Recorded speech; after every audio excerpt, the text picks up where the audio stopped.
very much, sir. Now we will formally commence our session. Bismillahirrahmanirrahim.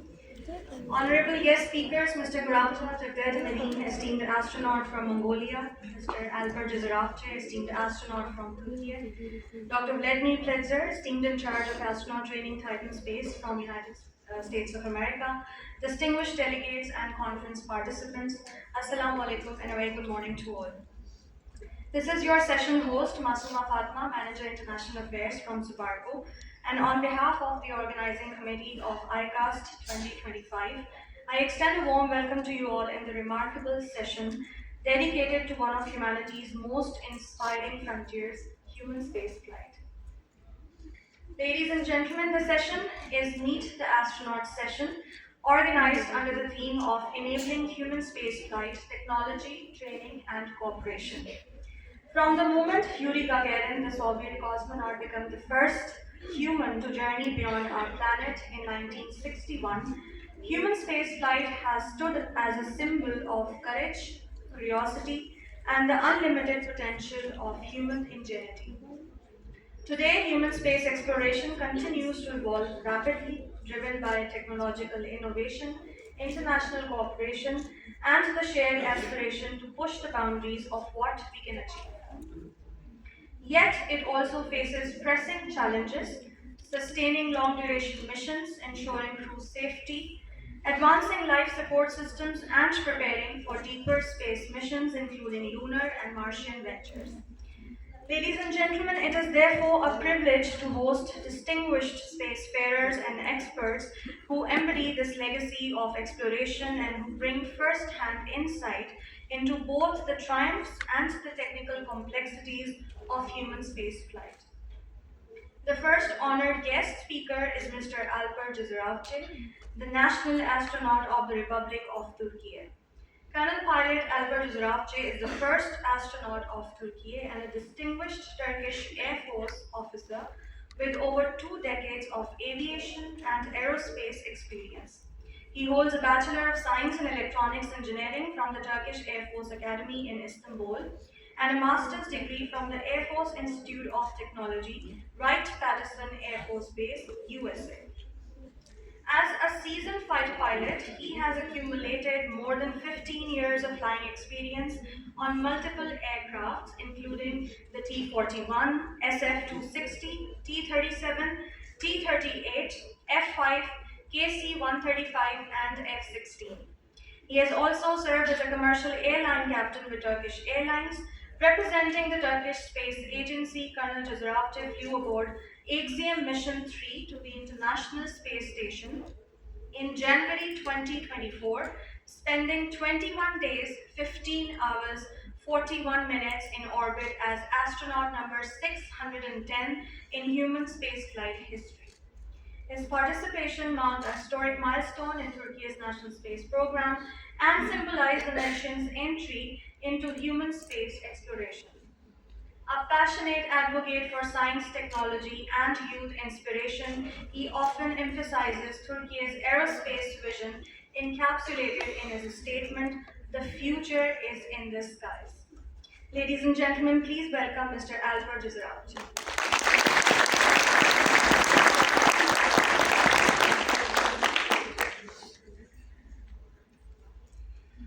Assalamu alaikum. I would like to kindly greet all of you, this great community here in our sister country, Pakistan. We are all the way from the history, so happy and proud of your resistance and your sistership in no matter what the circumstances are. So I'm so pleased and honored to be here together with you, as well as looking forward to the celebration of your first step into the manned space mission in the coming future. Congratulations even from now.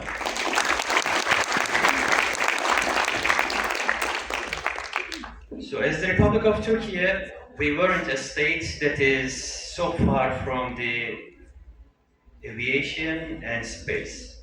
When we look at the history, we had a lot of scientists coming from these lands, somewhere here in Asia, putting a remarkable stamp into the humanities explorations in science and space. However, with different exams that we were exposed to during the flow of the history, sometimes we forgot this great legacy that we had coming from our history.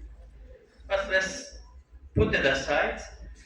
With the foundation of TÜBİTAK Space in Turkey, we started to work in the satellite business, responding to our needs for the country since then by cooperating different international entities throughout the world. So within this 45 years, we have designed, launched, and operated several satellites. However, we were completely out of this unique step area of space exploration, which is the manned space mission.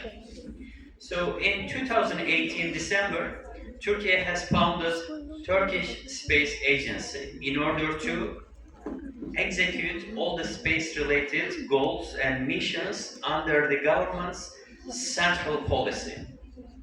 When it was founded, it had zero experience, zero constitutional memory in order how to do these kinds of plannings and creating policies.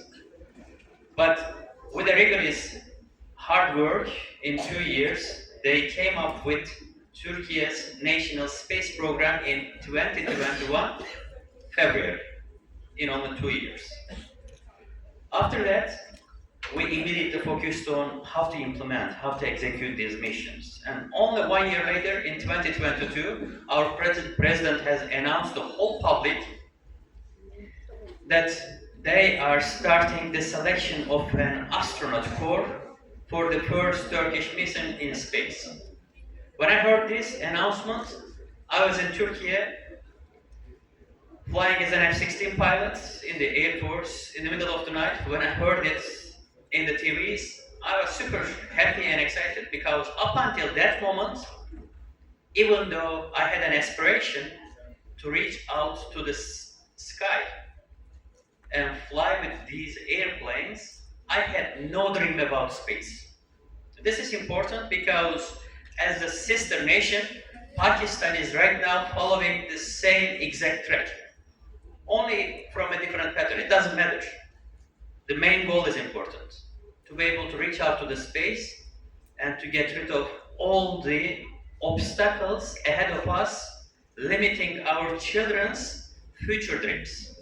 So it's a very important step for you. So I had still no opinion to join the selection process. Next morning, I heard about the same news and I decided to check what the requirements were in TÜBİTAK Space page, which was the responsible institute to run this process. It was a long list, about 3 pages long. When I came down to the list of the whole requirements, I wasn't missing anyone, even though I was expecting either by the age or other requirements, maybe I wasn't going to suffice. I was providing all of them, but I didn't apply.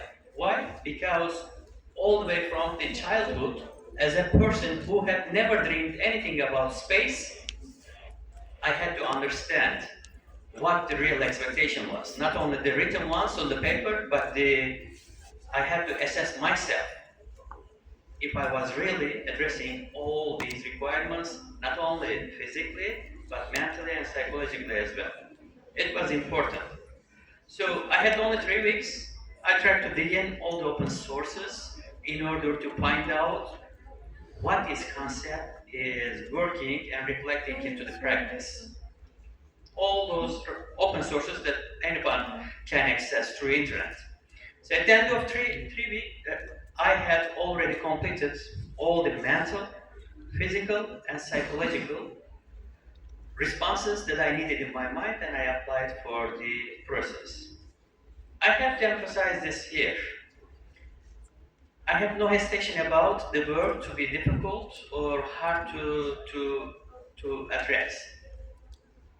I have been a student for several years. I have been exposed to many exams and other things.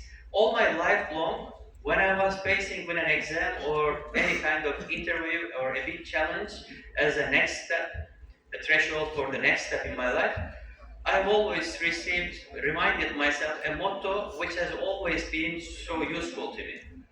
If a single person could ever do something ahead of me, I can also do it. So please remind this yourself also. Do not try to hold on to the unsuccessful stories of the people walking ahead of you. The reference for you are the successful examples in your life. Do never underestimate your great potential. Nobody can assess much better than you what your great potential can succeed in. Always believe in yourself. Your country, with no matter facing how much difficulties financially or other socially related issues, they are trying to build up a great future for you. Just contribute in it. So at the end of 3 weeks, I applied and the process started, which took about 8.5 months. It took 36,000 Turkish citizens applied to this process. And we are proud of it because Pakistan also has a similar potential here. Culturally and emotionally, we are similar communities. And I'm again so proud to emphasize this. Geographically, Turkey is close to Europe region. And in Europe, there is European Space Agency. Last time, they selected an astronaut corps in 2008. They had 27 member countries back then, and from 27 countries, they received 8,000 applicants to the process, astronaut selection process. 13 years later, in 2021, they repeated and decided to select another astronaut corps. This time they had 28 member countries, and for this process, 22,500 people from 28 countries applied to the selection process. We have done it for the first time in our history, and from a single country, 36,000 Turkish citizens applied to the process. We are proud of our young generations. We are proud of our mean age, which is the biggest problem among the advanced countries of the world. We believe in the great potential of our youth generation, and that's why we keep investing in that area. So, selection process within these 8.5 months, it included cognitive skill exams, psychological exams, psychomotor exams, physical exams, and health check, medical exams. Also, we were tested in the Air Force laboratories for the low altitude chamber reactions of the body, as well as the centrifuge lab test. So, plus lots of interviews in different group of selection committees. At the end, I got selected as a prime, and another friend of mine got selected as the backup astronaut, and we started our trainings in the United States. It was composed of 3 different locations in terms of the country: United States, Japan, and Germany, where we had been for the trainings, only for the astronaut trainings. But the name of the mission was Turkish Astronaut and Science Mission. When it comes to science trainings, we returned back to Turkey and we got trained by the Turkish scientists as we brought up to the space 13 Turkish experiments only. And the mission was executed in January 2024. It was a successful mission. We haven't lost any of the scientific experiments, even though it's quite objective. It might end up positively and negatively. When it comes to the scientific research experiment, you may not only expect in one direction. It's a scientific experience. You might come up with any kinds of negative results as well, but we were so happy that we didn't lose any of the experiments that we were intending to implement and complete over there. So Turkish astronaut and space mission was only 1 out of 10 goals. Luckily, in the same year, as the result and fruit of all this 41 years long experience in space in terms of satellites, Turkey has launched its first 100% Turkish brain force and 81% domestic hardware communication satellites up into the space. It put us in a position as the 11th country in the whole world who got this skill, ability up in space. How many countries do we have all over the world? 193 countries according to the UN's records. So Turkey has been the 11th country reaching out to this ability, having a national communication satellite up in space. We keep going for the remaining 8 goals right now. Just to summarize, the third goal is reaching out to the moon by 2027. Not a manned mission, but we are intending to land a rover that is going to work on mainland mapping and some other kinds of scientific experiments on the moon surface. Even though the humanity has been working in space within the last 70 years, only 5 countries have either made its man or a hardware to the moon's surface. That's the only number of the countries so far. We are intending to be the 6th country ever reaching out to the moon's surface. And we will keep going for the remaining 7 goals that we have announced to the whole public as well as to the world. Again, it was a great honor to be here, and I am looking forward to watch and applaud by heart the successes coming in the future of our sister country, Pakistan. Congratulations again.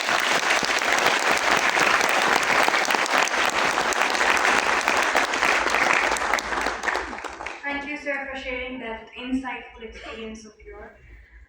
Ladies and gentlemen, our session is also graced by Honorable National Astronaut of the Republic of Mongolia. Major General Retired Vladimir Gurragchaa is Mongolia's pioneering cosmonaut and a distinguished military and public service leader. Selected for Intercosmos program in 1978, he flew as a crew member on Soyuz 39 to the Salyut 6 space station on 22nd March 1981, becoming the first Mongolian and among the earliest Asians to travel to space. A graduate of the Yukovsky Air Force Engineering Academy, he served in the Mongolian Air Force and built a career as an aerospace flight engineer with a strong grounding in spaceflight operations and earth science experiments conducted during his mission. 7 days, 20 hours, 42 minutes in space, and an engineering background give him unique authority on subjects that intersect human spaceflight, capacity building, and aerospace training. Ladies and gentlemen, please join me in welcoming Mr. Gurragchaa Jagdadevili.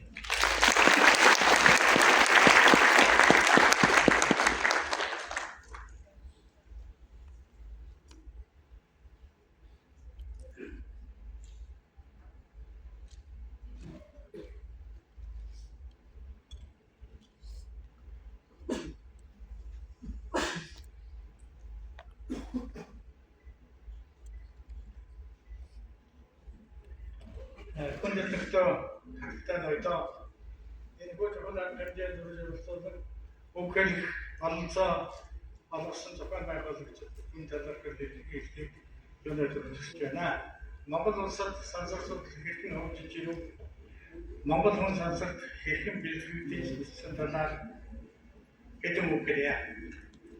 Distinguished participants, dear colleagues, ladies and gentlemen, it's my great honor to participate in this important international event and to give this presentation today. Once again, I would like to express my sincere gratitude to the organizers for their kind invitation. I would like to talk briefly how space studies have been developed in Mongolia and recall the history of the first Mongolians' flight into space. Монголчууд эртээр үеэс сансрын өдрөгсийн хөдөлгөөнийг ажиглан тэмдэглэл зураглал хөдөлж ирсэн гэрхэн ардтан билээ.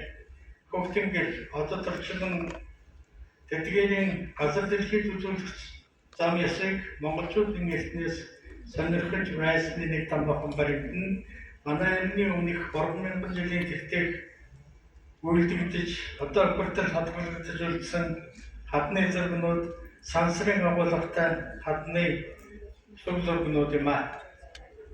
From ancient times, Mongolians have carefully observed the movement of celestial bodies, keeping records and astronomical drawings. Evidence of this long-standing tradition of observing and learning about the sky, stars, and celestial phenomena can be seen in the cosmic-themed petroglyphs created nearly 3,000 years ago and preserved until today. Дараагаас манай тооллын 6-аас 9-р зуунд Монгол улсад нутагт байсан эртний улсууд цаг тооны нарийн бичгтэй сар нарны хэрэгтлүүд хязгаар болохыг сайтар мэддэг байсныг түүхийн судлал тогтоосон байлаа.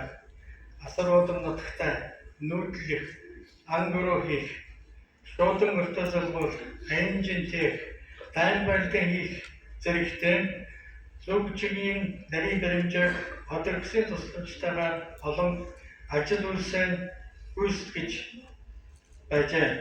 13 дугаар зууны үед 17 дугаар зууны үед монголчуудын зохиосон 1400 орчим оддын байршлыг харуулсан оддын карт Монгол улсын төв номын санд хадгалагдж байдаг юм аа. Энэхүү ховорлолтын туршлагыг миний бие 1981 онд сансар даялгатан бэлдээ авч явсан юм аа.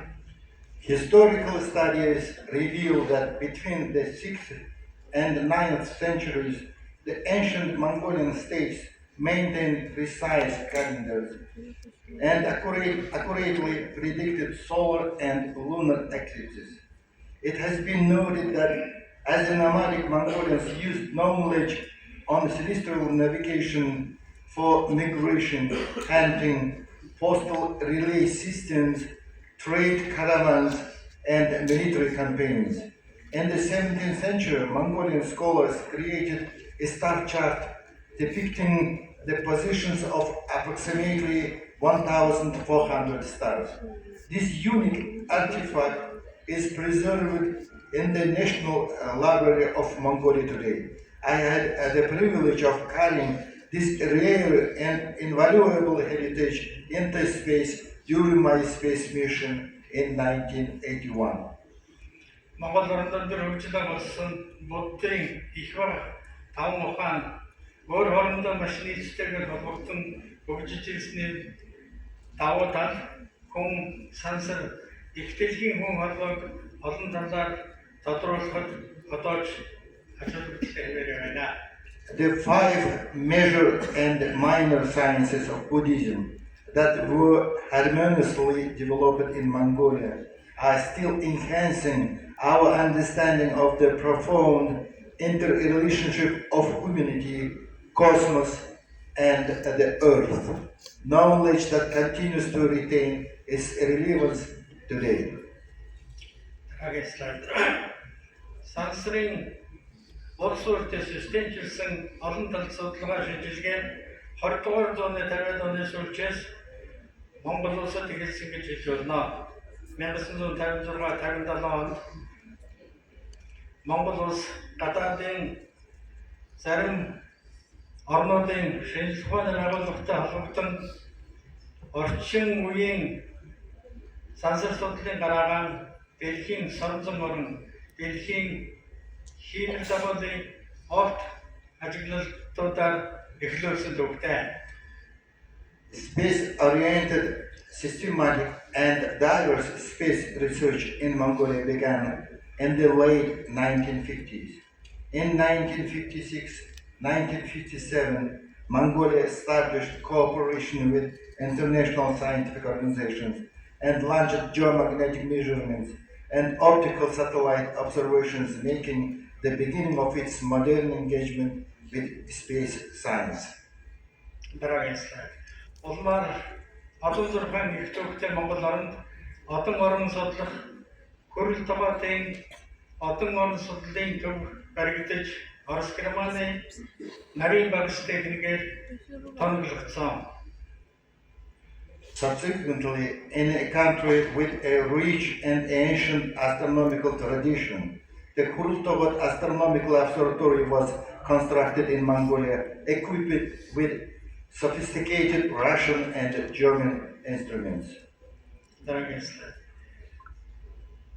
1965 онд олон улсын сансрын интеркосмос хөтөлбөрийг хэрэгжүүлэхээр оролцогч орнууд тухайлбал Владимир Монгол ард улс энэ байгууллагын үйл ажиллагаанд эхнээс нь идэвхтэй оролцож эхэлсэн юм аа.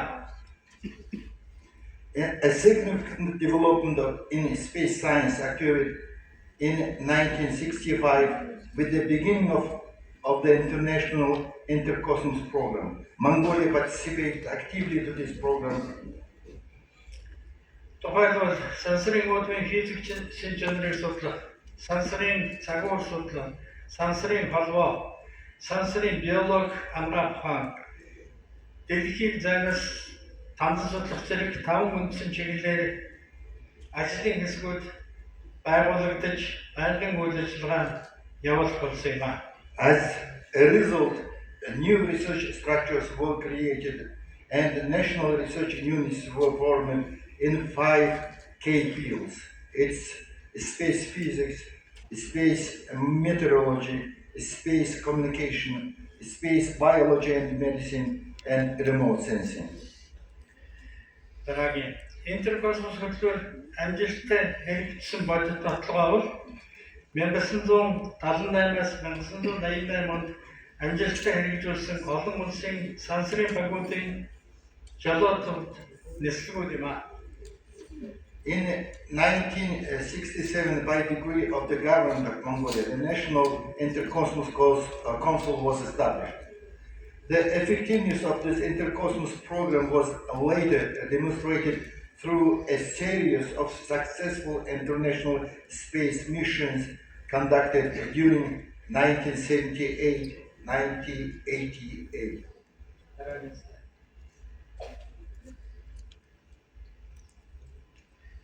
Дээрдүүлсэн олон улсын сансрын интеркосмос хөтөлбөрт Монгол улс 1960-аад оны сүүлчээс нэгдэн идэвхтэй оролцох болсноор Монгол хүн сансарт нисэх бодит боломжийг эхлэл тавьсан юм аа.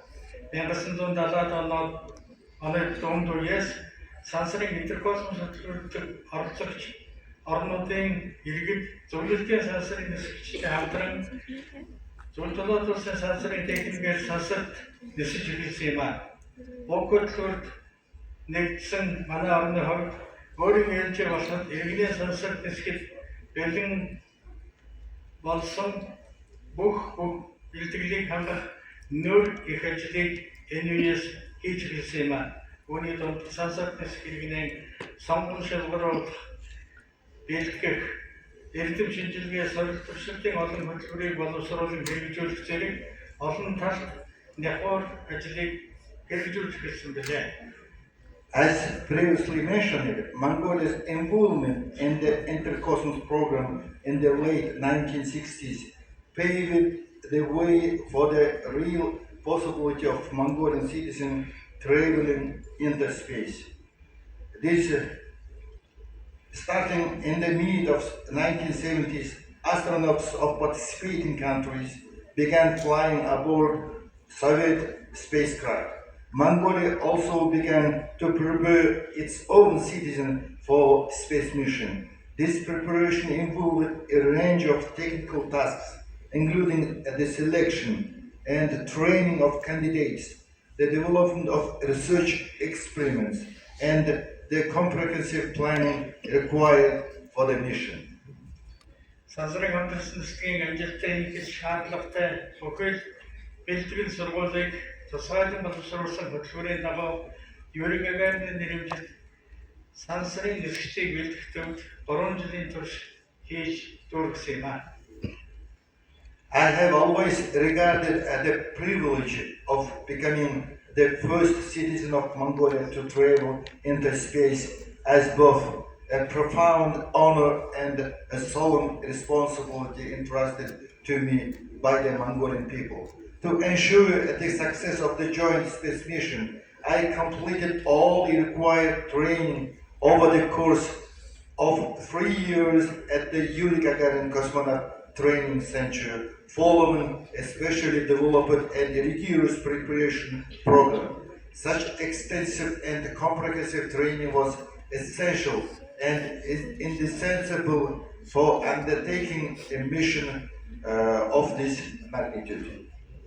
Зөвхөн Монголын сансрын хамтарсан багийн соёл зохиолч сүлэг 1981 оны 3 дугаар сарын 22-нд сансрын Байконур буудлаас сансар төхөөрч 8 өдөр амжилттай үргэлжлэн оногдсон үүрэг даалгаврын амжилттай биелүүлээд 81 оны 3 дугаар сарын 30-ны өдөр эхлэл хийдэн буцаж ирсэн. On 22nd March 1981, the Soviet Mongolian crew launched aboard the spacecraft Soyuz 39 from the Baikonur Cosmodrome. The flight lasted 8 days, during which all assigned tasks were completed successfully.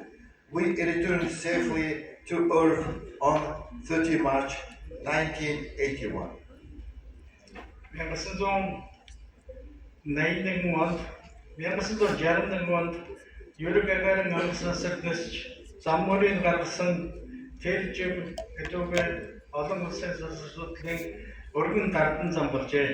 Энэ замаар дэлхийн олон орны сансрын нисгчид сансар уртгууд аяж эрдэм шинжилгээ судалгааны өргөн хөтөлбөрийг хэрэгжүүлсэн байна.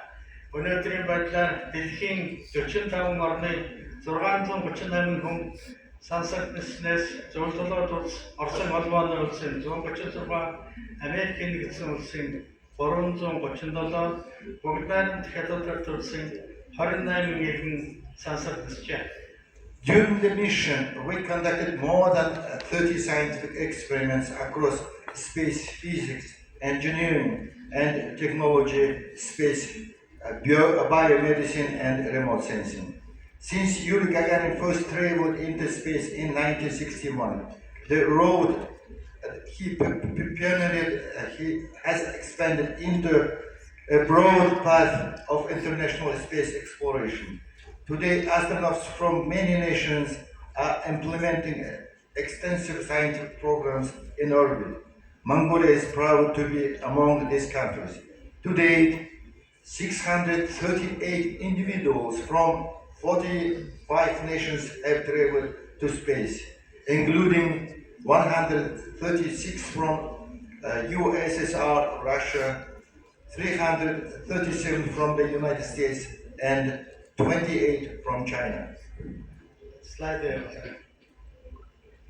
Сүүлийн жилүүдэд сансрын хоёрын хөрөн бол Оросын холбооны улс, Америкийн нэгдсэн улсаас гадна бүгд найрамд хятадд улсад сансар судлал эрчимтэй хөгжиж байна. 55 жилийн өмнө анхны хиймэл даваалан хөргөж байсан хятад улс өнөөдөр сансрын их хүрэн болж чадсан төдийгүй өөрөө биедан иргэний сансарт хөргсөн дэлхийн 3 дахь хүрэн болж чадсан юм а. Бүгд найрамд хятадд улс нь тойрог замын өөрийн станцтай, өөрийн прожектын хөтөлбөртэй сар болон ангар гарагтай ажиллахад зориулсан аппарат хэрэгсэлтэй ансолын сансрын төлөвлөгөө боловсруулан хэрэгжүүлэхэд зохиж байна. Хятад нутгийн сансрын салбарт гаргаж байгаа өсрөнгүй их амжилтыг бахархахгүй байх нь аргагүй. China has rapidly emerged as a major spacefaring nation, having launched its first satellite 55 years ago. It has since become the third country who sent a human into space independently. China now operates its own orbital station, possesses advanced launch capabilities, and conducts missions to the Moon and Mars, while preparing long-term deep space exploration programs. These achievements deserve recognition and admiration. сүүлийн жилүүдэд Пакистан хятадын сансарлуудлын хамтын ажиллагаа эрчимтэй хөгжиж байна. Үүний нэг сургууль жишээ нь энэ оны 2 дугаар сарын 28-нд эдгээр хоёр улс Хятадын дорог замын Янгон станцад ажиллах Пакистаны астронавтыг бэлдэх талаар гэрээ байгууллаа. Үүний үр дүнд томоохгүй Пакистаны астронавтууд Хятадын сансрын нисгчдийн хамт станцтэй сансрын дорог замд хамтран ажиллах нь тодорхой болж байна.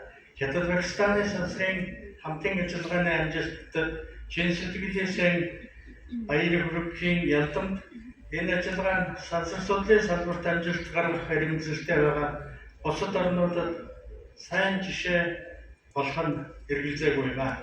In recent years, the collaboration between Pakistan and China in space science has grown significantly. A notable milestone was achieved on 28 February of this year when both nations signed an agreement to train Pakistan astronauts for mission aboard Chinese Tiangong orbital station. Consequently, Pakistan astronauts will be soon working alongside Chinese taikonauts in the Earth orbit.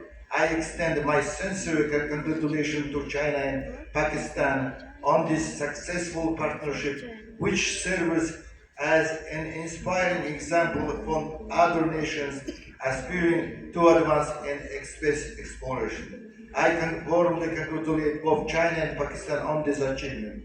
Their partnership serves as an inspiring model for countries striving to advance their own space capabilities. Дараагийн слайд. Зөвхөн Монголын сансрын хамтрсан нислэгийн олон улсын сансар судлалын интеркосмос хөтөлбөрийн хамтын ажиллагаа амжилттай хэрэгжсэн бодит жишээ нэг гол нь оргилон юм ба. Хамтрсан нислэгийн хүрээнд эрдэм шинжилгээ сорил туршилтын ажлуудыг зөвлөлтийн сансрын нислэгчид Владимир, Владимир Ковалев, Виктор Савиных нарын хамт дорог замын салют 6 станцтай амжилттай хийж гүйцэтгэсэн юм. The Soviet-Mongolian joint space flight serves as a clear demonstration of the successful cooperative efforts of the Intercosmos International Space Program and represents one of the key milestones. Together with Soviet cosmonauts Genibekov, Kovalyonok, Savinych, we successfully carried out extensive scientific investigations aboard the Soyuz 6 orbital stations in 5 major fields: space physics, space biomedicine, space meteorology, space communication, and remote sensing. Сансрын хамтрсан нислэг амжилттай хэрэгжсэн ямар бол үр дүнд хүрч ямар ач холбогдолтой болсон талаар товчхон өгүүлье. Allow me to highlight the key outcomes of the successful Soviet-Mongolian joint mission. Монгол орон иргэдийн сансарт нисгсэн дэлхийн 10 дахь орн боллоо. Mongolia became the 10th country in the world to send their citizens to the space. Монгол хүн сансарт нисснээр дэлхийн 101 дахь сансрын нисгэж боллоо. The Mongolian cosmonaut became the 101st astronaut in the world. Монгол хүн Азийн 2 дахь сансрын нисгэж болсон юм. Mongolia became the second Asian country to send citizens to the space. Монгол орон задраа сансарт хэмжилт хийсэн 5 дахь орн болсон. Mongolia became the 5th country to conduct measurement in outer space. Монгол улс өөрийн төхөөрөмжийг сансарт туршсан дэлхийн 20 дахь орн болсон юм. Mongolia became the 20th country to test its own instrument in the space. Сансрын нислэг амжилттай хэрэгжснээр Монгол улсад сансар судлалын салбарт өндөр түвшний шаардлага хангасан мэргэжлэнүүд бэлтгэж бий болж салбар бүрт тодорхой бааз бүрдсэн юм. The success of the mission also helped to establish a strong foundation for space science in Mongolia by training highly qualified specialists, many of whom continue to contribute to scientific research today. Сансар дээр бүр бүтээлтэй хөтөлбөр бий болгох, өндөр мөрөгжлийн багууд бий болсноор энэ нислэгийн бас нэг үр дүн гэдгийг хэлж, тийм мэргэжлүүд одоо хүртэл эрдэм судлалын ажиллагаанд үргэлжлүүлж байна. The strong foundation established by the mission remains as the basis of continuing progress in space science in Mongolia. Анхаарал хандуулсан байлаа. With these remarks, I would like to conclude my speech. Thank you for your attention.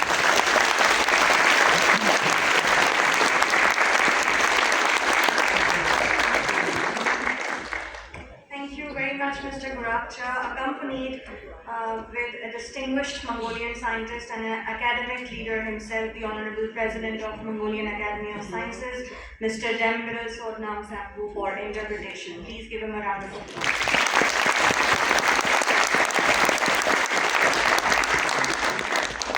Ladies and gentlemen, to complete our panel today, we are privileged to have with us a stellar expert in human spaceflight, Professor Dr. Vladimir Pletzer, member of Advisory Board and in charge of astronaut training at Titan Space Industries, Orlando, United States of America. Dr. Pletzer is a Belgian aerospace engineer, physicist, and microgravity researcher. He served as the Director of Space Training Operations at Blue Abyss, UK, as a research engineer at the Royal Meteorological Institute of Belgium, and lecturer of physics, astronomy, and geophysics at the University of Kinshasa in Congo. For over 3 decades, he served at the European Space Agency, contributing to the development of scientific payloads for space missions. Accumulation of over 7,398 parabolas makes him a Guinness World Record holder for flights on the greatest number of aircraft types used in weightlessness research. Dr. Vladimir Pletzer has not only trained astronauts but have himself been an astronaut candidate for Belgium and also has taken part in Mars analog missions with the Mars Society in Arctic and desert simulations. Holder of a patent in biomedical signal analysis, his distinguished career bridges engineering, science, and education, making him a leading voice in the field of human spaceflight preparation and microgravity research. Ladies and gentlemen, please join me in welcoming Dr. Vladimir Pletzer.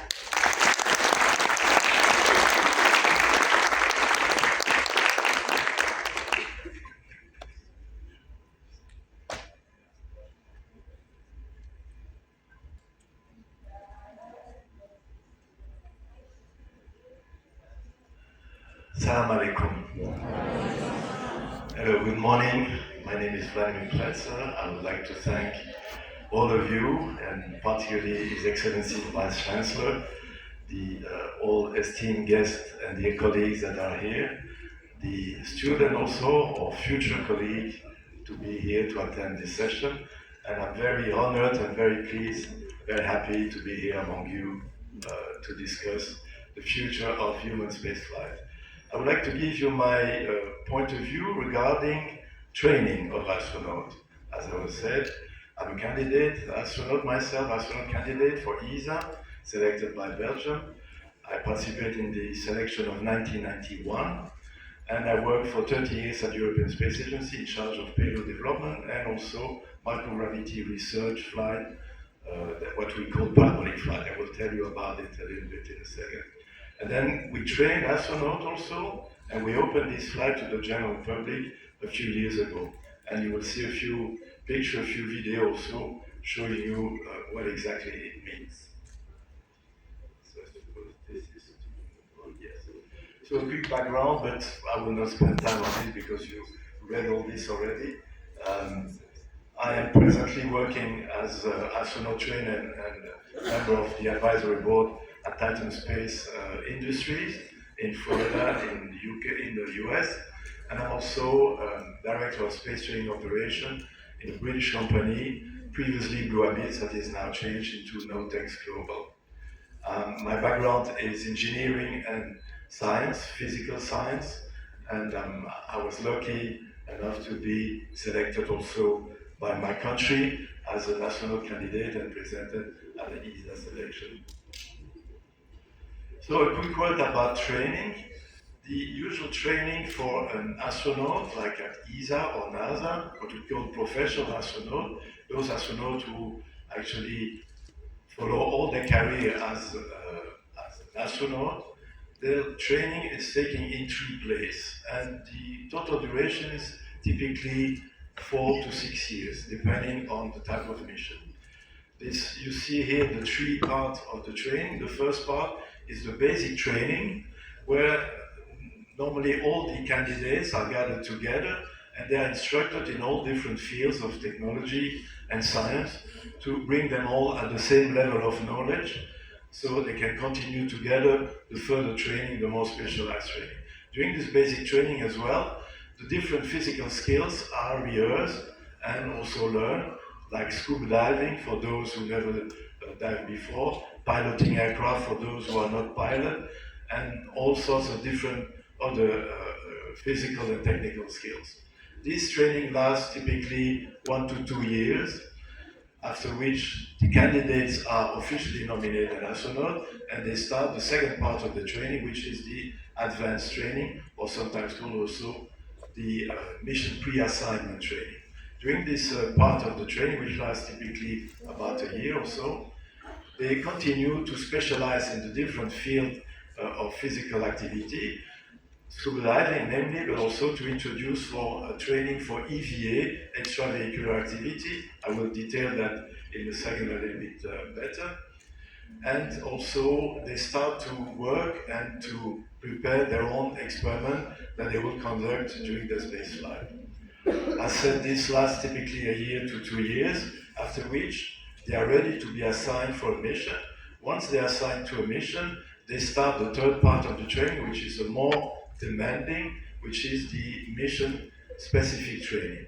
During this training, which can last from 6 months to a year, sometimes more, they are working together with the other member of the crew, usually international crews, so astronauts from ESA, from NASA, from Russia, from Canada, from Japan, as part of the International Space Station Agreement, and they travel all over the world, like my colleague Alper Gezeravcı told you earlier on. They have training in the States, in Canada, in Japan, in Russia, and in Europe as well. This is typically oriented toward all the activity that they would have to conduct on board the space station, and namely on one side the experiment, scientific experiment that they have to conduct, and on the other side taking care also of some technological aspect of the maintenance of the station or the vehicle that they will fly in. Typically today the SpaceX capsule Dragon to go to the station, and the different modules on board the station.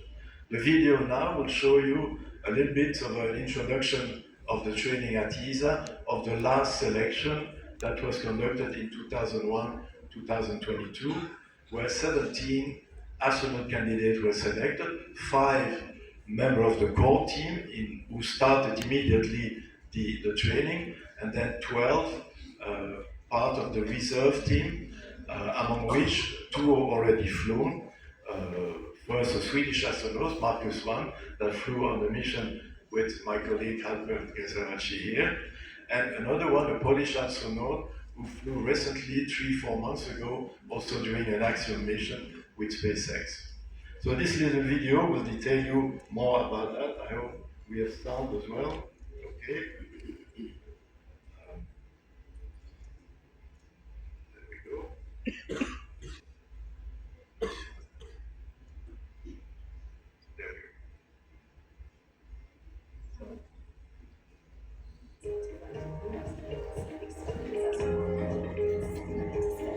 Only last year, the latest class of ESA astronaut candidates was selected, and now they have been welcomed to the European Astronaut Centre in Cologne to start their training. The skill set that astronauts should have is looked at since inspection. The selection criteria make sure that the candidate astronaut that has done the basic training has the proper skill set that we need. You know that they can be engineer, pilot, with them at the same level of knowledge, and this is done in the basic training. spent over on government activities, space engineering, history of space flight. For example, we start training today, and already a lot of knowledge on the science of the business, we have a science field. This basic training takes 12 months, after which the astronaut candidate graduates as an ESA astronaut.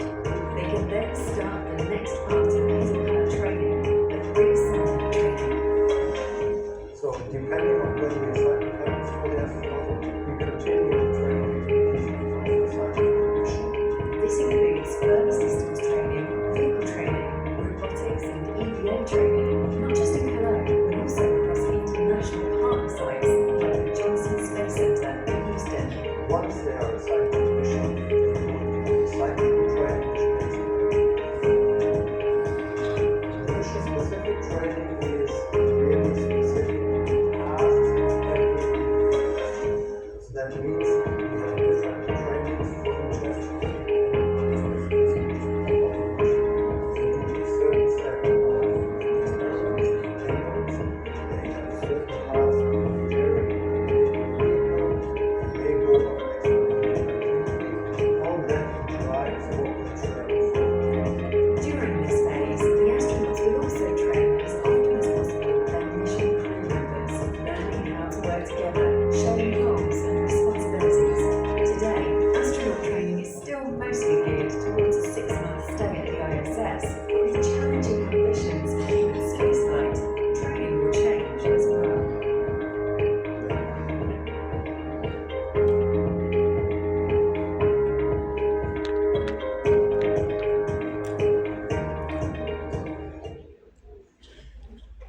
Right, so now you have a better idea how this training would be carried on. I would like also, like my colleague said earlier on, congratulate Pakistan for the ongoing selection of a future Pakistani cosmonaut or astronaut or taikonaut who will fly on the Tiangong space station that you see represented here. This is a huge achievement for Pakistan, of course. And this station, Tiangong space station that you see here, is also one of the marvel of human ingenuity built by the Chinese Space Agency, which is in orbit now above our heads since several years, nearly 10 years. You see here basically 4 modules, the central module, which is the living quarter, the service module on at the back, on the left, and then on either side, you see 2 science modules supported also with solar panel and robotic arm. And regularly, every 6 months, a spacecraft, Shenzhou, is sent to the station with a crew of 2 or 3 astronauts, and then they would stay there for typically 6 months. I would like to tell you now a little bit about my specialty, my expertise, which are the parabolic flight, aircraft parabolic flight that we use to perform micro-MT research, to train astronauts, and to also allow general public to discover this extraordinary environment that zero-G is. You see here the 3 main planes that are used today in the world. The one on the left side, this is the European plane. It's an Airbus A310 called Zero-G, that's his name. The one next to it is also called Zero-G. This is a Boeing 737 used by the American Zero-G Corporation, based in Houston, and they fly all over the US. And then at the bottom, the plane used by the Roscosmos, the Russian Space Agency, which is an Ilyushin IL-76 MDK, which is actually the larger aircraft today that fly parabolic fly. I had the chance to fly with them also about 20 years ago, and it's quite impressive because it's a very high cabin, typically 3 meters, more than 3 meters, and when you fly sometimes in this cabin, you feel like you are in the space station. And I remember one parabola, which was really perfect parabola, and I was floating, free floating, and suddenly I could not move anymore inside the cabin. I could not touch the ceiling, I could not touch the floor, and I had this extremely nice feeling. This is exactly how you would feel on board the space station. So I could not move, so I just wait at the end of the parabola, just cross my arm, making sure that my feet were directed to the floor, so I would land on my feet at the end of the parabola. It was really interesting and intense feeling also. So typically, what is a parabola? It's a maneuver, flight maneuver, that consists in three parts. From an horizontal flight, typically normally 1G, the pilot would accelerate, so put the full thrust to the engine, same time pull on the command stick, and bring the plane to a climbing position. So at the beginning, the speed, the velocity of the plane, of course, is increased because it's accelerating, but the rate of acceleration gradually would decrease because of the pull of gravity, because you're climbing against the pull of gravity.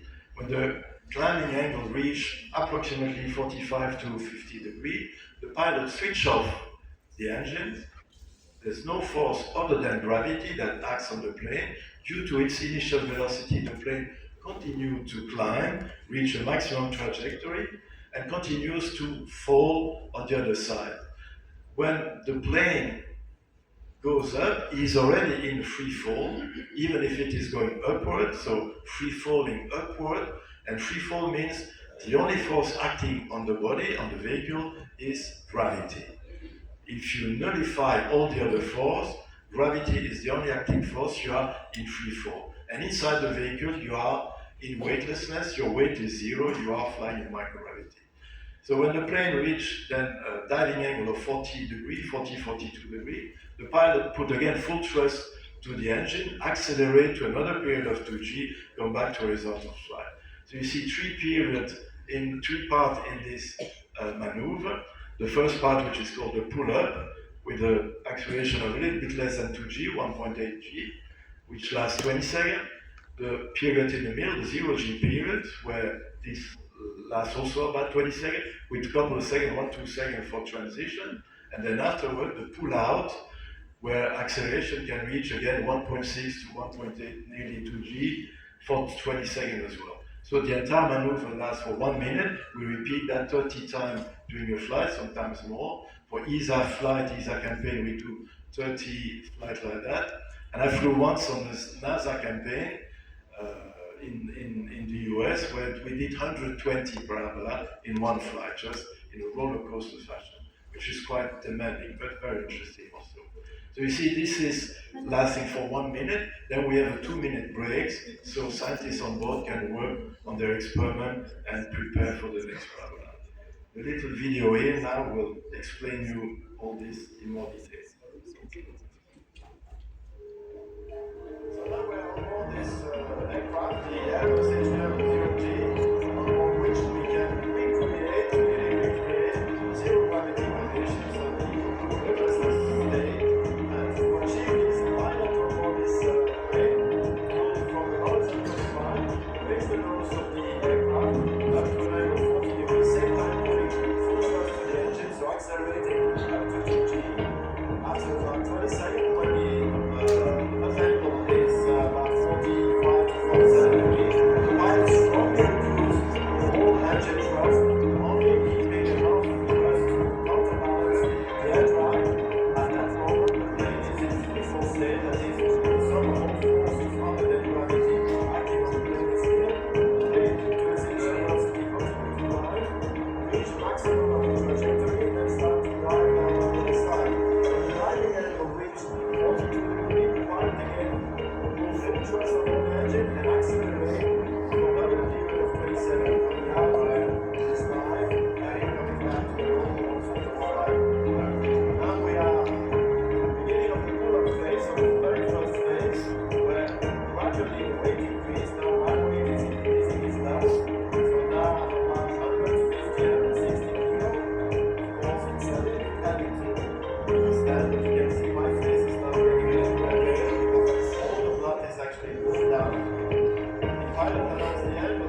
So a few comments on the little video that you saw.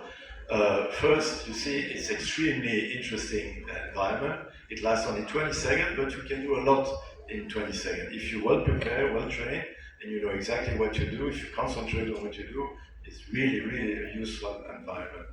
You notice also part of this video, there's one person who tries to move around.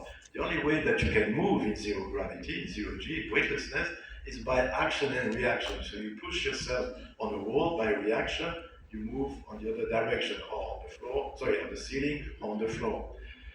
People who try to swim like you would be in the water when you free float does not work at all. You know, moving your hands or kicking your legs in the air does not help. You can do that in water because water has a high viscosity sufficient to propel you forward. In the air, that does not work. And you can notice, you will see a bit later on, newcomer, new flyer, basically by the fact that they all have this instinctive reaction, instinctive movement of trying to swim around. Second, you saw also there was one experiment where one of the operators was sitting on the floor while the other one was the other way around, upside down. And I put upside down between quotes because in zero G, in microgravity, there's no up, there's no down.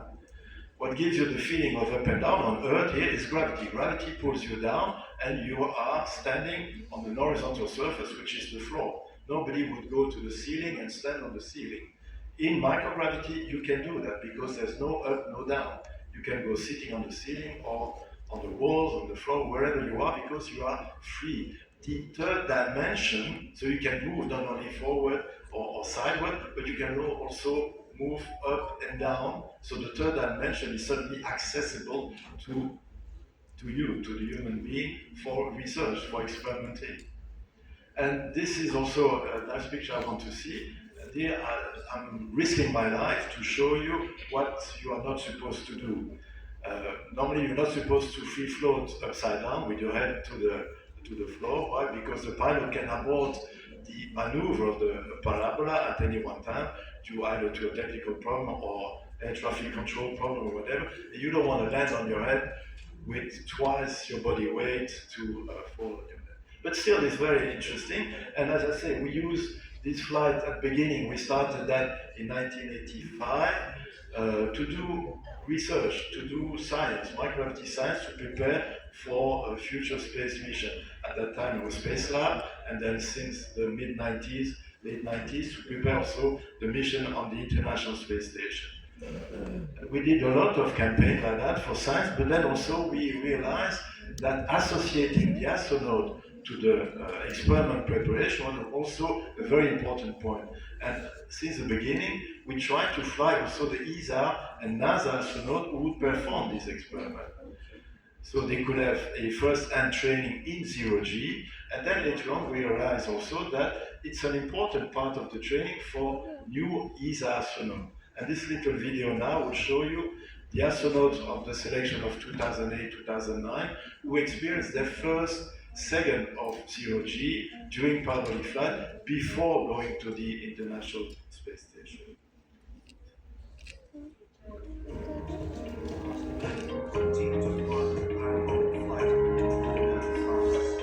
Inside a modified Airbus 300, a special flight model up to 22 seconds of weightlessness at the time. They used this unique opportunity to train on the aircraft, carry out experiments, and to just get a feel for that. Something that ISS crew does 24 hours a day. Okay, so you see a very short video, but you saw also the group of 6 ESA astronauts that were selected at that time do some basic movement, moving around to get familiarized with the zero G environment, and then after a few parabola where they interiorize this type of new environment, well, to start to work, so start to train. So basically, they had also some tools that they had to practice. There was one experiment where you see the astronaut lying on his back and suddenly run on a treadmill. This is a treadmill that we tested before sending it to the International Space Station. That was the Colbert T2 treadmill. And we put it in that position because the entire height of the underfloor of the treadmill itself was making it too tall, too high for the cabin of the aircraft. So we thought, why don't we turn it everything by 90 degrees? And in zero G, of course, it's possible. You see the astronaut walking, stepping on the treadmill and running to the ceiling. In zero G, perfectly possible. And at the end of the zero G, he falls back on this high mat to support his body weight.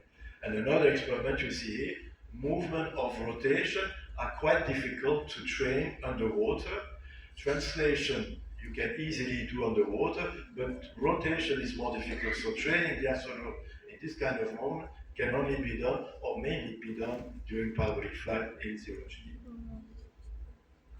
As I said, we have also new program, which are the discovery flights. So we invite the general public to take part to this parabola.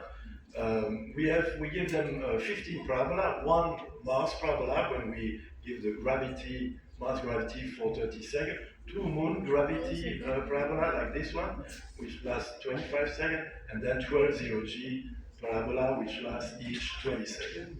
So that was a moon parabola. Now we have, I think, a zero G parabola, yeah.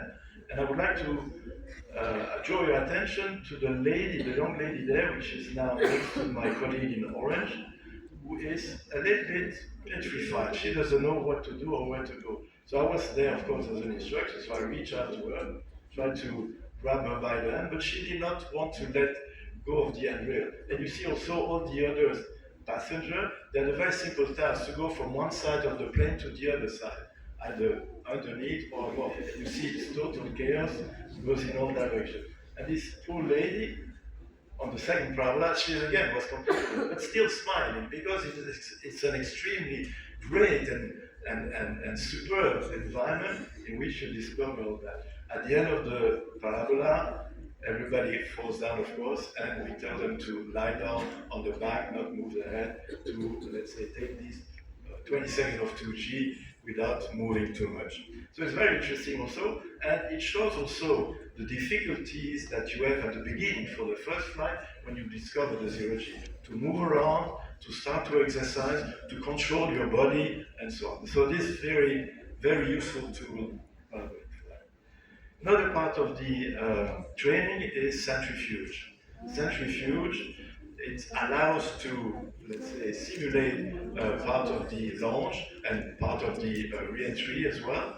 And this is done in this type of environment, this huge apparatus. Basically, it has a long arm with a capsule, a cabin on one hand, and it's rotates around this main axis there, and accelerating as well. So you go from 1G, which is a normal acceleration on Earth, to 2G, 3G, and so on. And I have a little video here to show you a test pilot undergoing this training going up to 11G.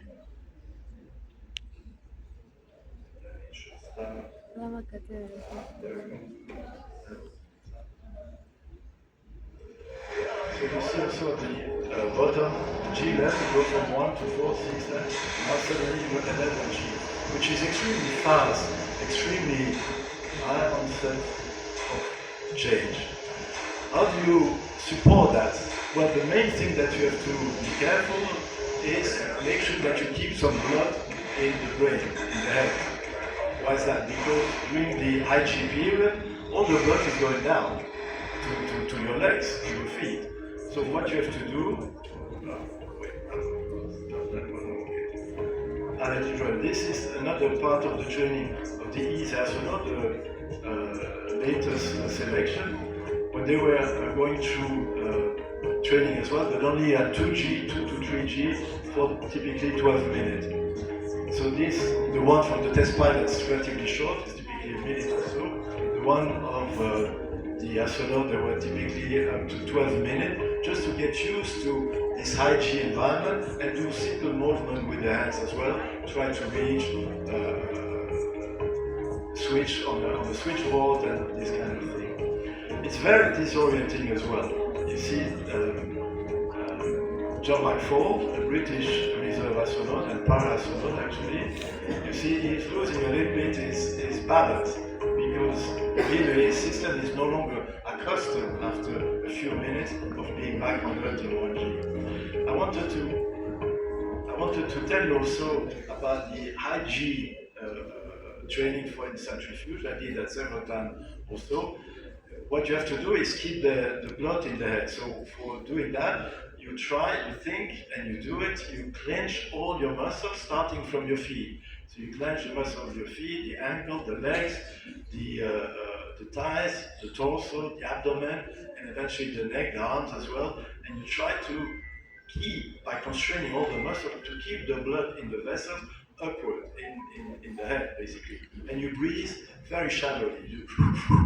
You breathe like that, just to keep this tension in the muscle as long as possible, to avoid, again, the blood going down. If you let it go a little bit, sometimes we did that game with some of the candidates when we did the selection for the ESA selection, we were playing a game. So by letting it go a little bit, and there's very strange phenomenon appearing. The first thing that you lose is the color. All the colors disappear. Colors is something very nice because it gives a lot of information to the brain about the shape, the different scales, and maybe some depth perception and so on. But it's not a fundamental, important information to the brain for the brain to process. So the color are the first thing that the brain would not continue to process because it feels itself with not enough oxygen brought by the blood, by the red cell of the blood. If we continue a little bit, the second thing that goes is the peripheral vision.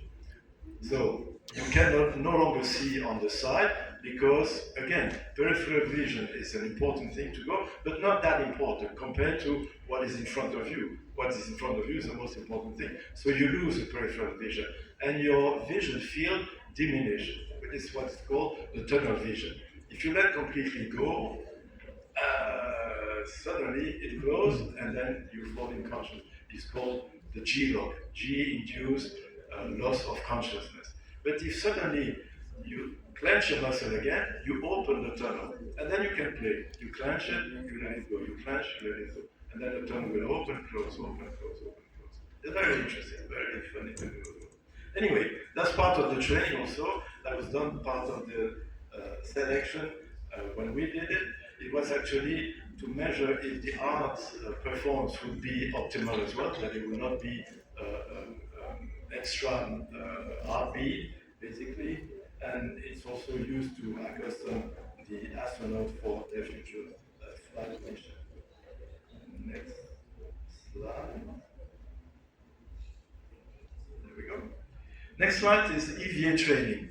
That's also a very important part of training, and you prepare for that first by doing scuba diving. So you go underwater with a bottle of compressed air, and you learn to behave properly underwater, and you repeat that many times, tens times, hundreds of times, to get completely familiar with the environment in nominal configuration, but also sometimes in off-nominal configuration. If you have a problem, well, you have to solve the problem underwater.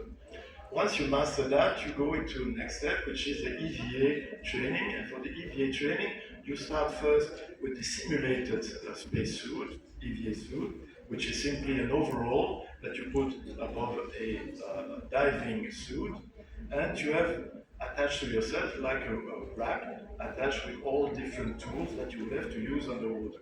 So the first thing you master the use on ground of these tools that you will have to use underwater. Then you fit on your back, and you see here in the middle, top middle, you fit on your back this huge backpack, which is supposed to simulate the backpack of an EVA suit, a real EVA suit, and it has also a bottle of air for emergency, but in fact your air that you will breathe is brought to you from the surface by pipes, let's say, by tubes, with a compressor on the surface.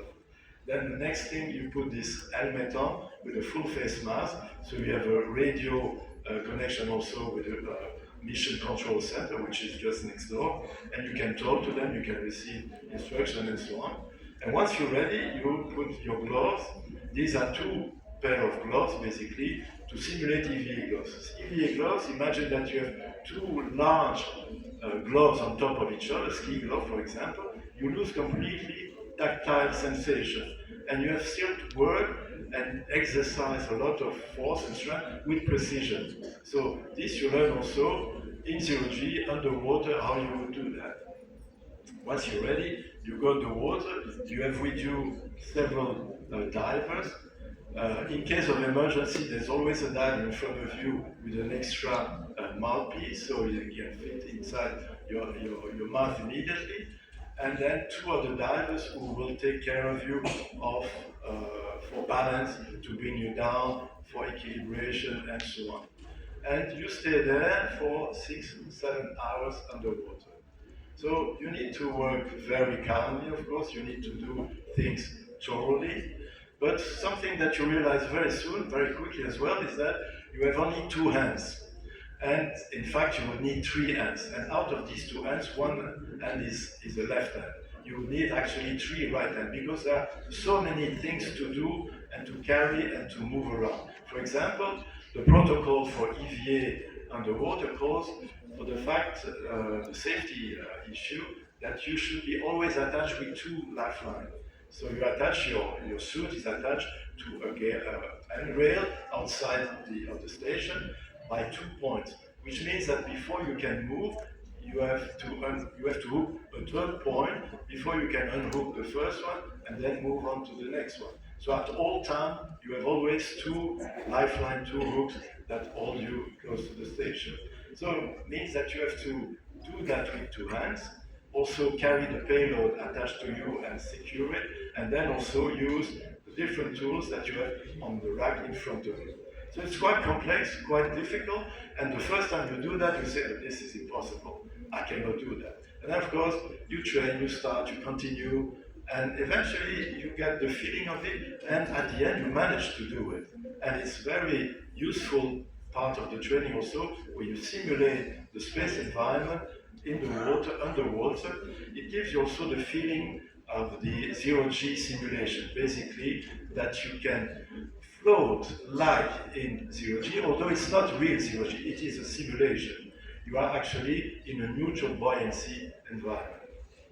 So these different parts of the training are important, and once you master all that, you come to the end of the second part of the training, the advanced training, and then you are ready to be designated for a mission. And I would like to conclude now by just let you know something quite obvious and evident. A spaceflight starts on Earth with a good and thorough training. So thank you very much for your attention, and if you have any questions, my colleagues and myself will be very happy to answer them.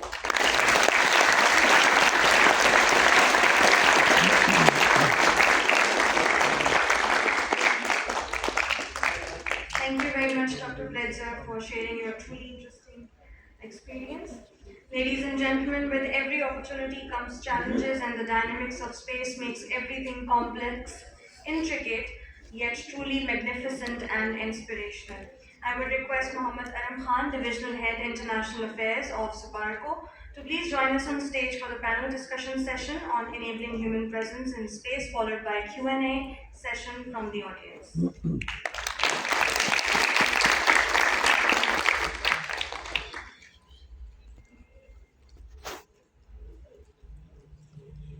Thank you, Masuma.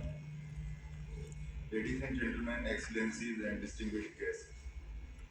It is a privilege to moderate this panel on human spaceflight, and it is definitely an honor. After these comprehensive presentations and a very detailed information which was shared by the honorable astronauts, there is a very less room for me to ask questions, but I will ask few, and then after my questions, I will open the house, and we will expect a very informative and a very inquisitive question from the house, from the audience, which encompasses the future astronauts and students from the different schools and colleges, and our technical engineers and scientists as well. So I will start with the Honorable His Excellency General Gurragchaa.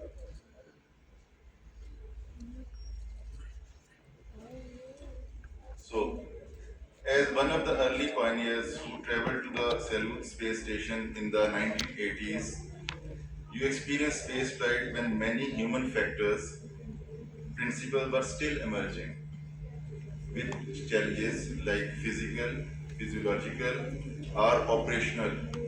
were most prominent during your mission? And in your view, how do you think and how you can tell us the lessons for the future astronauts right now we are seeing in our audience?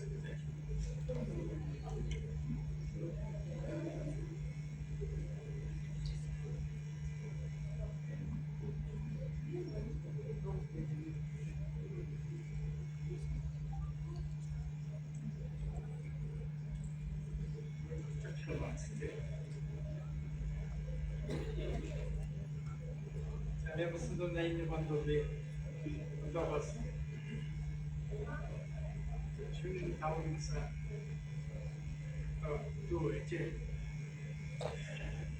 It's in 1981. It's 45 years ago. I was just 33 years at that time.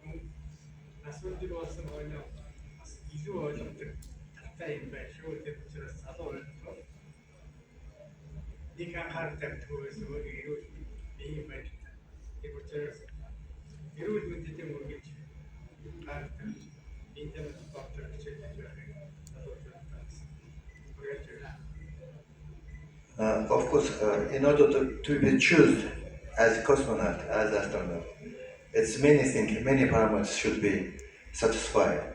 It's first, of course, it's health condition of person, and of course, it's preparation of how he prepared mentally.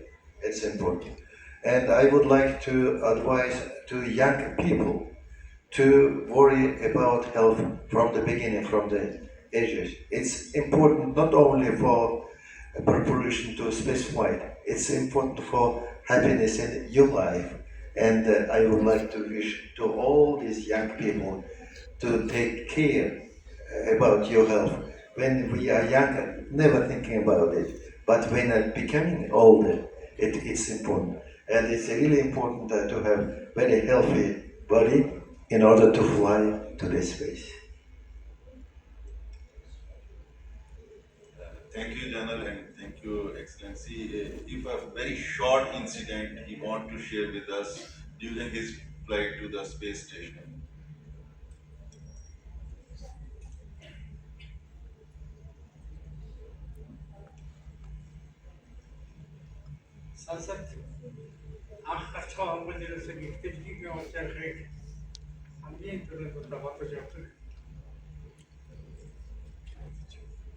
And of course, first wish of astronauts who fly first time to the space, it is to see our homeland as Earth planet.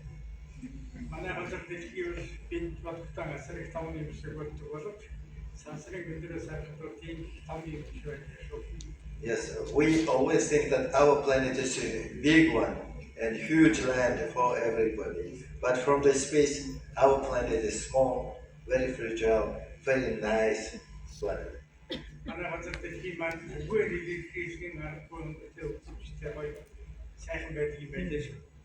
And from the space, our planet is looking very beautiful, very fragile, and a very nice homeland for everybody.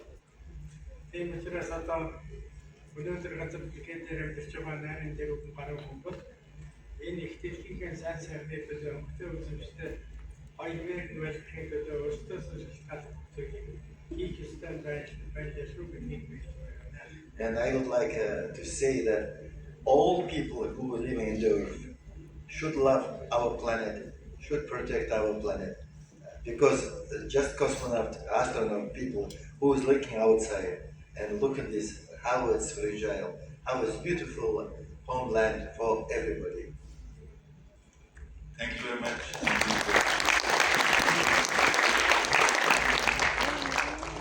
My next question is from my sitting Alper Gezeravcı, and it is given your experience on the ISS, which elements of the human space flight process, such as crew training, mission planning, or post-flight adaptation, do you think require the most immediate attention, particularly for the nation entering into human space flight for the first time, like parliamentary?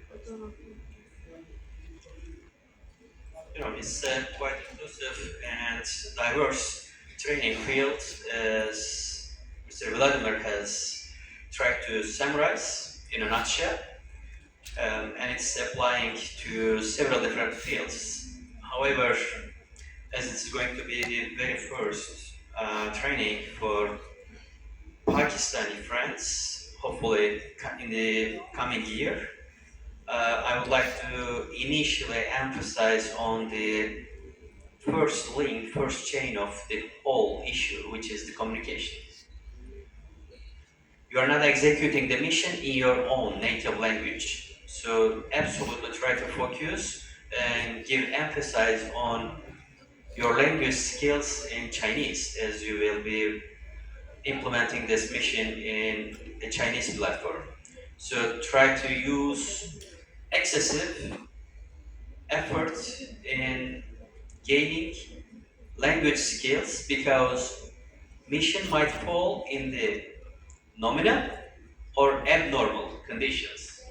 But no matter what is going on, the first thing that will immediately adapt you or completely disintegrate you from the flow is your ability and skill in communication, which is mainly the native language that is being executed over there. Thank you. Thank you, Colonel. Thank you very much. And my next question is from Professor Dr. Benson. How do you see the role of microgravity, especially the research you have carried out and parabolic flights training evolving in preparing astronaut for longer duration? As I have seen and the audience seen that you have given a very detailed introduction and a very detailed briefing. So, how do you think that the longer duration flights, like in the full orbit, how do you think this will help us? And a few lines regarding the space tourism as well. Thank you. Okay, thank you for the question. It's in fact a very interesting question. As I mentioned, parabolic flight gives you a short period of microgravity, typically 20 seconds. In 20 seconds, as I say, you can do a lot of things, but you can only do experiments that are short by themselves, that can fit within 20 seconds. So, for example, liquids, fluids, react immediately to the change of gravity. Body also, part of the body, some part of the body react also to the change of gravity. The heart, for example, adapt immediately within half a second or even less. For going from the 2G going to 0G. 2G, the heartbeat would increase compared to normal condition in 1G. The heartbeat would increase and the stroke volume, so the amount of blood that is launched into the body by the heart, would decrease compared to 0G. Once you enter into 0G, again, transition is going very fast, within a fraction of a second. The heartbeat would decrease, would go slower, but the stroke volume would increase up to several hundred milliliters of blood at each heartbeat. And this is one of the conditions that makes it very tiring to do a parabolic flight, or 30 parabola or more, because the cardiovascular system has to adapt to this change of gravity each time, 4 times per parabola, from 1 to 2, 2 to 0, 0 to 2, and then 2 to 1. So that's one aspect. The other aspect is the fact that the musculoskeletal system of the body has to adapt itself as well to the change of the weight that it carries. From 1G environment normal up to 2G, twice the normal body weight, up to 0G, so no weight at all, and then back to 2G, and then back to 1G as well.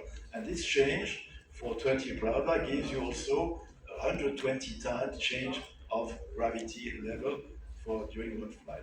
So this would not only allow the astronaut to discover zero G at the beginning of the flight, so to give them enough knowledge of the zero G, not knowledge, but enough insight the zero G, so when they reach the station and they would get into a zero G environment for long duration, several weeks or several months, they would be already, the adaptation and the discovery, the little problem that you may encounter there has already been done during parabolic flight.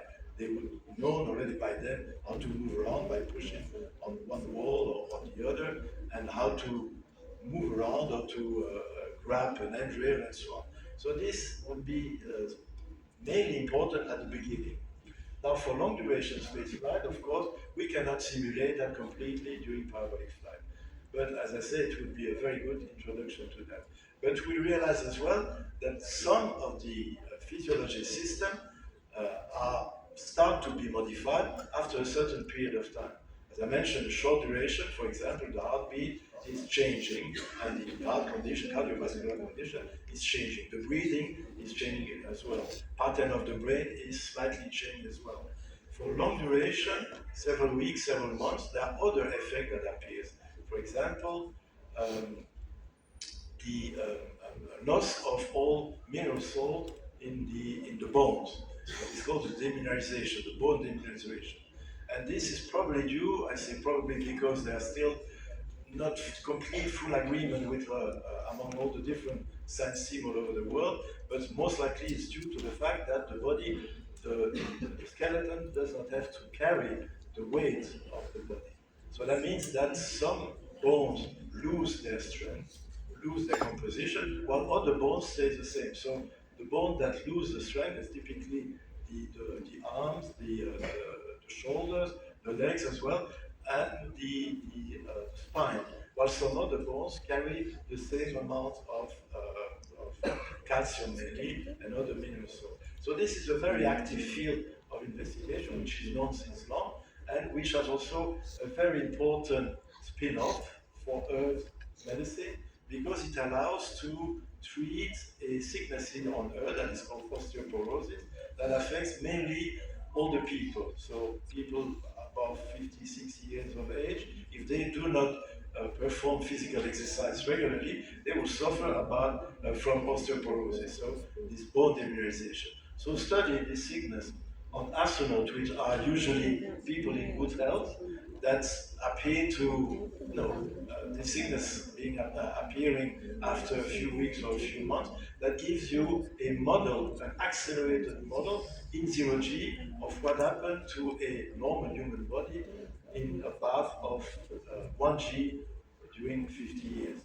Another effect that is now known since only a couple of years is what he called the SANS, the space-induced neuroocular system. Basically, the astronaut, after sometimes several weeks, months, start to lose the vision from close. They cannot focus their eyes anymore to read, but the vision from far away is enhanced, is improved.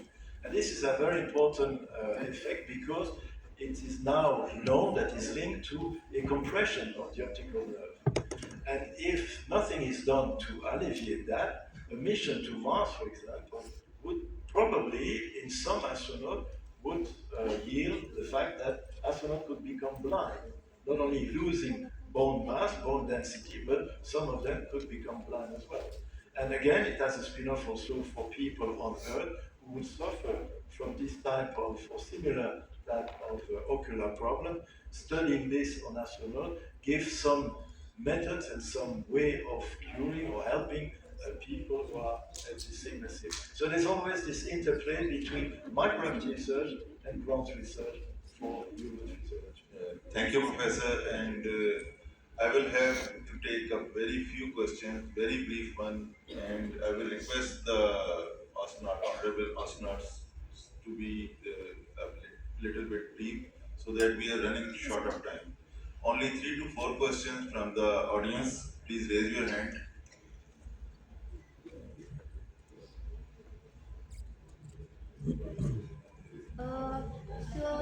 Excuse me, for the organizers, I will point out and then you will have to give the mic. Okay, please, beta. So Go ahead. my name is Anam Hayat. You can stand and then ask question. I have worked with a Habitat Marte with 217 missions with my crew from Brazil, and there were people from India and Russia too. So I have also met one of my crew here, and I am working for astronomy to contribute something to humanity too.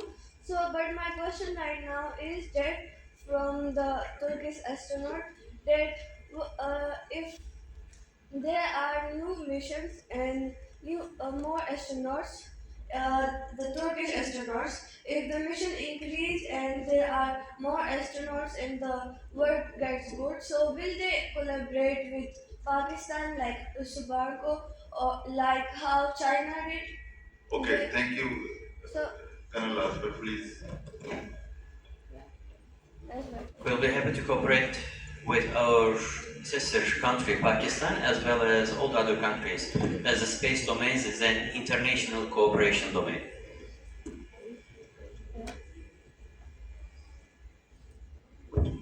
Thank you. I'm Anna Hayat and I'm working on semiconductors right now. I'm supported by Pakistan Air, supporting me NASDAQ. And what I was asking then, the semiconductor used in aerospace technologies like aircraft. So, what do you think that the technology in aircraft, which point of that need improvement?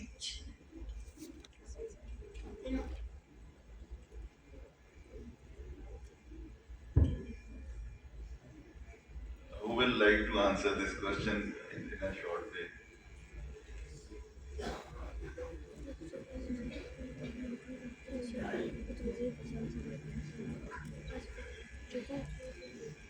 As Vladimir has also briefed, a lot of application fields of space is already being tested, first of all, away from the ground, but again, not all the way to the space, which is in the atmospheres, by creating a simulation of aviation skills to be adapted up there into the space environment. So all the units, all the environments and the utilities are being tested first in the microgravity for a short amount of time, and then being transferred up there to the either station or the shuttles back in the days. Thank you.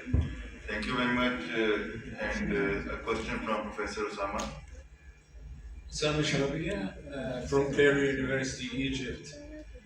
I'd like to thank you all for these elegant talks and very interesting to see all the training and precautions and activities you are doing as a scientific experimental research in space.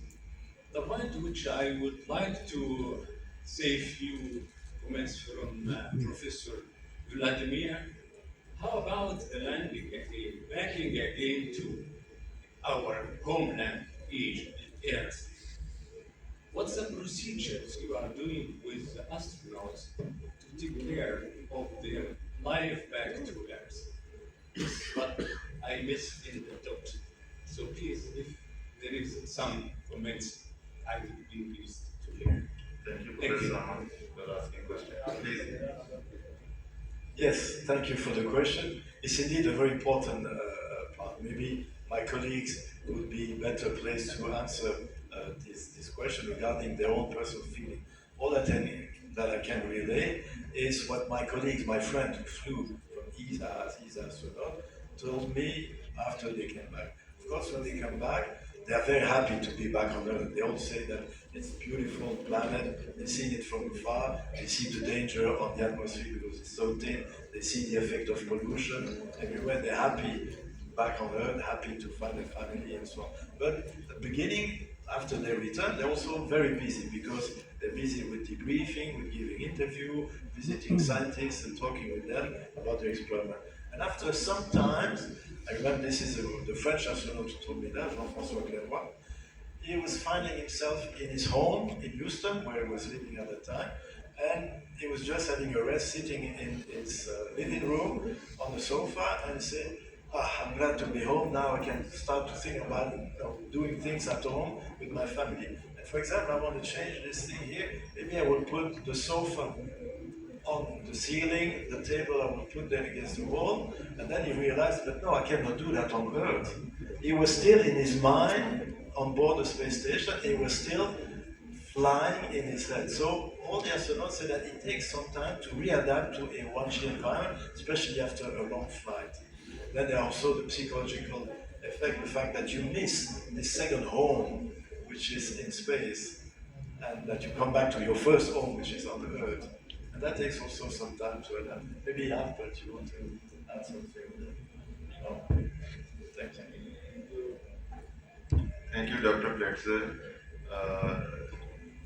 The discussion is very interesting and very insightful, and it can continue for the whole day, but it's very difficult. We are running very short of time. There is another session, and a very last question, last one, please. Hello, my name is Sania Zera, and my question is from Sir Vladimir. What was the toughest part of training for your mission? Well, I didn't fly yet to space. It still has to come. I'm still hoping that it will come, maybe in a couple of years. I'm now an astronaut designate for Titan Space Industries, and the first mission is scheduled now for March 2029, so in 3 years and a half, more or less. The toughest part, I would say, was not part of the training. It was more during the selection. Why is that? Because selection, you are in friendly competition with all the other candidates. And of course, you know that only a few will be selected. So you have to be the best you can during all the different steps. So the psychological testing, the psychosocial testing, the psychometric testing, and so on. So you really think hard, you really concentrate hard to do that, to make sure that you do not miss what you need to do. Then you have the interviews, of course you have all the medical, the centrifuge, the low pressure chamber and so on. But I had the chance to do that already before as part of my job for parabolic flight. And the interview with the panel, which is very difficult because they try to ask you a question in fields where you do not exactly an expert. So as soon as you answer correctly, the beginning of your answer shows that you know about the question, but they stop you immediately and switch to another field and see how you would adapt. And I found this quite disorienting, but of course it was done on purpose. The training itself for me was much more easy because everything was interesting. So I was happy to learn new things, to learn new techniques, to learn new scientific aspects and so on. So I had no issue with that. Thank you for the question. Thank you so much. Thank you very much, Professor Dr. Pletzer, and I'm really thankful to the honorable astronauts of the panel, and I'm also very appreciative of the patience and the inquisitive questions from the audience. Unfortunately, due to the short of time, we'll closing this ceremony. I will hand over the mic to my colleague, Masuma. Thank you. Please, Masuma. Thank you very much, sir. Thank you very much to all the conference participants and to our honorable guest. Ladies and gentlemen, I would now request Honorable Vice Chancellor Dr. Saeed Najib Ahmed to please come on stage for souvenir presentation.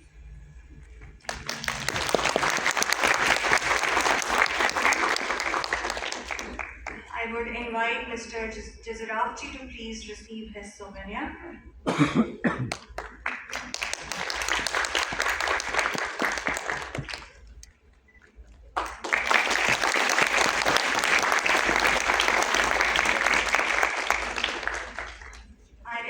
Mr. Gurragchaa to please receive this souvenir.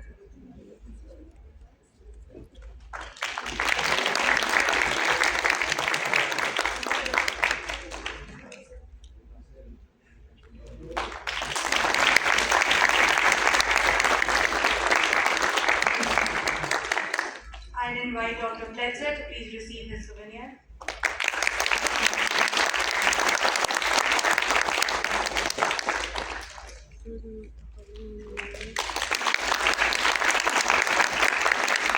Thank you very much, ladies and gentlemen. I quickly request the organizers to please come on stage for a quick group photograph. Sir, please remain with us. And I would request one more souvenir. Okay, there's one more souvenir for President, Mongolian Academy of Space Sciences.